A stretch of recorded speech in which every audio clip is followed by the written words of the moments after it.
साताऱ्याच्या फलटणमधल्या महिला डॉक्टर आत्महत्या प्रकरणाचं राजकीय कनेक्शन आहे की काय अशी जोरदार चर्चा सध्या सुरू आहे।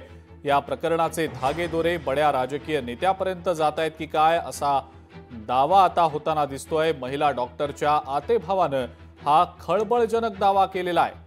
2 महिन्यांपूर्वी 2 पीएनच्या फोनवरून खासदार बोलले होते आणि खासदारांच्या पीएनची पोलिसांकडे तक्रार देखील महिला डॉक्टरने केलेली होती। महिला डॉक्टरवर राजकीय दबाव होता, मात्र हा राजकीय दबाव टाकणारे ते खासदार कोण असा सवाल आता उपस्थित केला जातोय।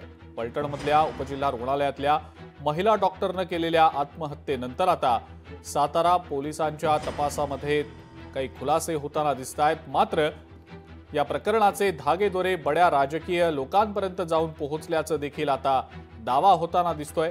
महिला डॉक्टरच्या आतेभावानं या संदर्भातला एक खळबळजनक खुलासा केलाय।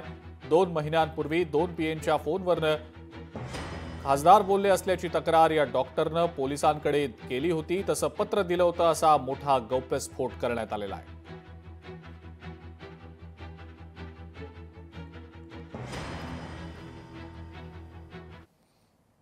माझी बहीण मागील 2 वर्षांपासून फलटण येथे जिल्हा रुग्णालयात मेडिकल ऑफिसर म्हणून कार्यरत होते। मागील वर्षभरापासून तिला चुकीच्या पोस्टमॉर्टम रिपोर्ट बनवण्यासाठी राजकीय आणि पोलिसांचा खूप प्रेशर असायचं। तिने ते आमच्या दुसरी बहीण मेडिकल ऑफिसर आहे तिला ते सांगायची, परंतु एवढं असेल असं वाटलं नव्हतं। परंतु शेवटी त्या त्रासाला कंटाळून आणि तिला कदाचित सहन झालं नसेल, तिनं काल आत्महत्या केली।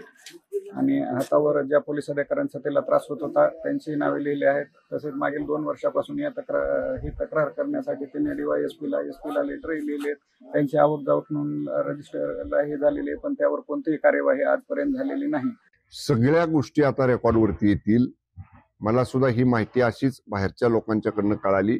जेव्हा आता महिला एसडीपीओ वरिष्ठ अधिकारी आमच्या तिथे जातील, त्या ज्या डॉक्टर महिलांनी आत्महत्या केलेली त्यांच्या नातेवाईकांना भेटतील, ज्यांच्याकडे संशय आहे की ज्यांचा संशयित म्हणून नावं घेतील त्या सगळ्यांची चौकशी केली जाईल। त्यांचे सीडीआर काढले जातील, त्यांचे फोन डिटेल्स काढले जातील। सगळ्या गोष्टी ज्या आमच्या पोलीस तपासामध्ये असतात त्या सगळ्या काढल्या जातील आणि कुठलीही गोष्ट स्पेअर केली जाणार नाही।